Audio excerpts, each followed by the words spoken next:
Going solar can be one of the smartest financial moves you'll ever make as a homeowner. Done right, it can slash your electric bill, give you energy independence, and even boost your home value. But if you do it wrong, it could lock you into a bad deal for decades. It could cost you thousands more than it should. Unfortunately, I've seen it all in my 15 years in the solar industry. Most made good choices, but there are some who learned expensive lessons the hard way. Today, I'm going to walk you through 10 solar installation mistakes that could potentially ruin your investment. Now, mistake number one is really choosing the wrong inverter. Let's be clear, the inverter is the single most important part of your solar system. It is the brain of the operation.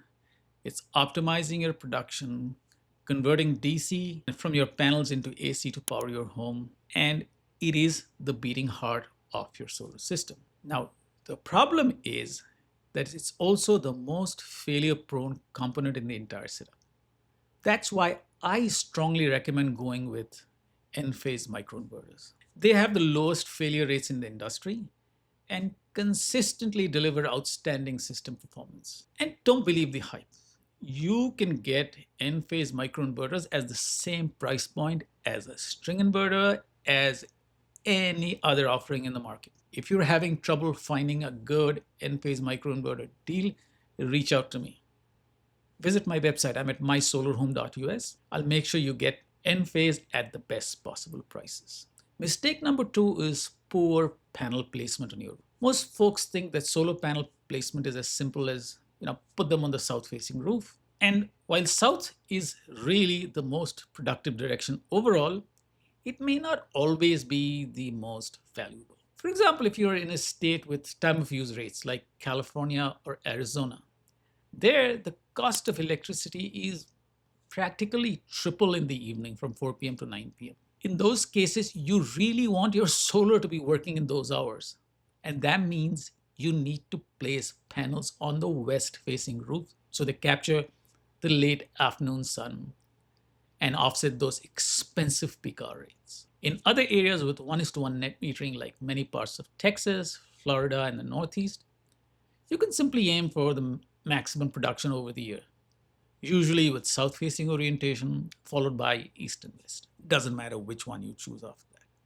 Make sure that your installer uses a 3D shade analysis tool like Aurora or Open Solar or Helioscope so that they create output generation figures for your system, which takes into account LiDAR data, solar insolation radiation for the last 60 years, and all that good stuff. Now, if you see rectangles on a flat satellite image, production estimates may not be very accurate. So something you should be careful of. Mistake number three is really not planning for future energy needs. Now, if you only design your system for current electricity usage, you might see later on as your life changes, maybe you buy an electric vehicle, you switch to a heat pump.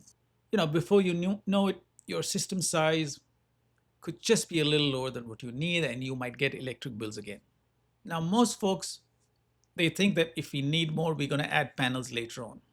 But it's usually way more expensive on a per panel basis, adding them later, because when you add them upfront, you are no longer paying for the fixed cost, the permits, the interconnection, the labor for those additional panels. Whereas if you do it later, all those fixed costs, they have to be paid again. Now, on top of that, solar panels do degrade between 0.25% to 0.3% for the best top of the line panels. So over 25 years, that's a 5 to 10% drop in production. So if you expect your electricity use to go up, consider sizing systems to at least 110 to 115% of your current usage. You'll add a small upfront cost to your solar, but it'll really save you thousands later. Now, some state electric companies are really very strict about not allowing oversizing. In my home state, New Jersey, they're rather difficult about this. Any oversizing request must be backed by actual plans of, say, a home extension or an invoice for a new EV that you purchased. Just plans may not cut it, but always try to get a few more panels than you need. Mistake number 4 is thinking that all solar systems work in blackouts. This one surprises people all the time. By default, most solar systems shut down during a power outage. It's a safety feature. It protects utility workers from live wires while they repair the grid. You don't want your system to keep working during an outage. Could kill somebody outside. For your solar to work during an outage, you need a battery with backup capability. It also has to be wired right. Maybe you need your essentials to be backed up, or you could need your whole home to be backed up. And remember, not every battery system is equally reliable in a blackout. So if backup is important for you, choose an installer who has done these setups many times before. Very important. Ask them, have they installed these batteries before? Otherwise, don't go with them. Mistake number 5 is buying the battery for the wrong reasons. A lot of homeowners get excited about adding a battery to the solar system, and for good reason. A battery can give you peace of mind during power outages, store your extra solar energy for later use. But here's where many people get it wrong. They expect their battery to both lower their electric bills and provide backup power. Yes, you can have both, but it's only in states without full net metering, like California and Hawaii. In those places, you can use stored battery power during those expensive peak hours to cut your electric bills significantly. However, in states with 1:1 net metering, like most of the Northeast, Texas, and Florida, your battery's main benefit will be backup power and not monthly savings. Make backup power a priority if you live in an area with frequent outages. Make sure your installer clearly explains what your battery will and won't run. One Tesla Powerwall or one Franklin A Power 2, for example, can handle essentials like your fridge, your internet, your lights for multiple days. But it won't keep your whole home, including your air conditioning or electric heat, running indefinitely. For that, you will need more than one battery.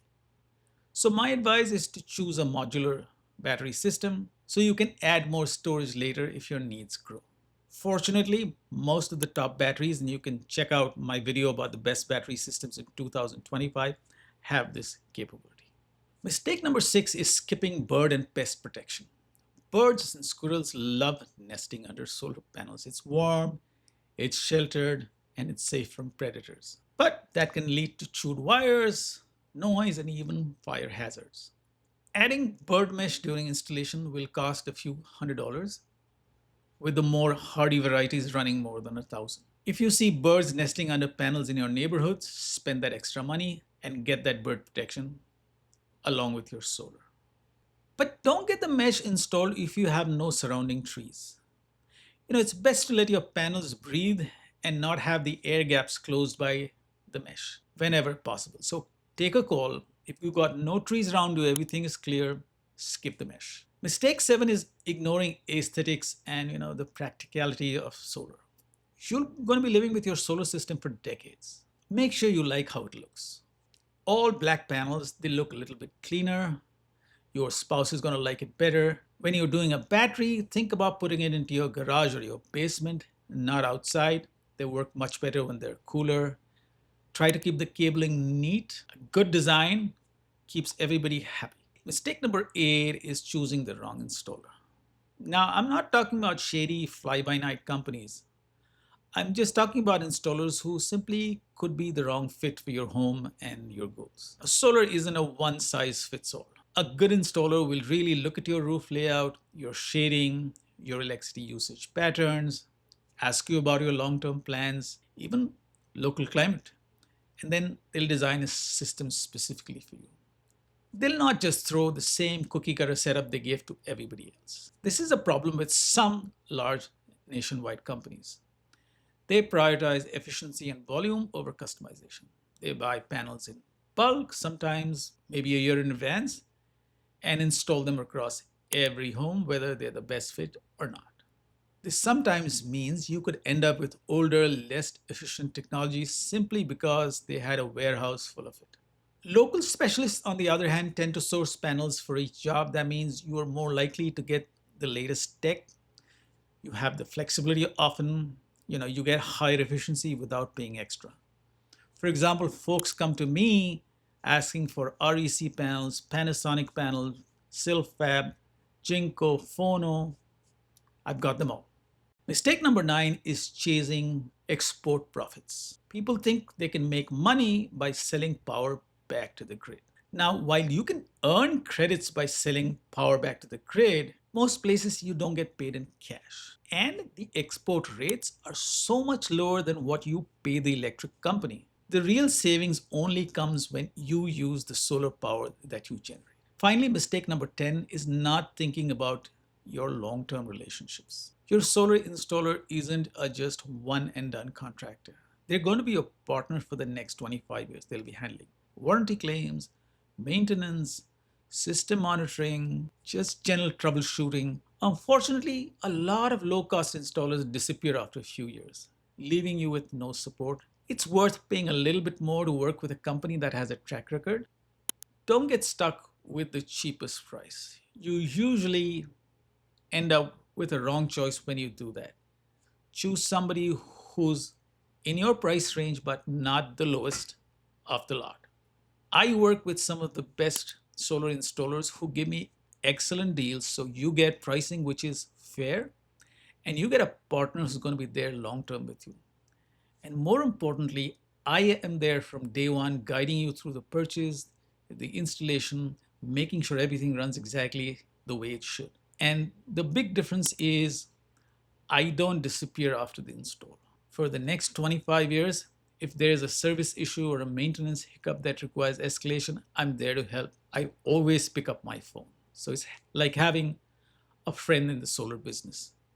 With a 25-year contract and deal, it is good to have somebody who has your back. So if you're in the process of getting solar quotes, or you just want to check out what solar pricing looks like, or maybe you want a second opinion, reach out to me. I'm at 609-908-3700. You can email me solar@mysolarhome.us or visit my website mysolarhome.us and I'll help you. Thanks for watching. I hope you found this video helpful.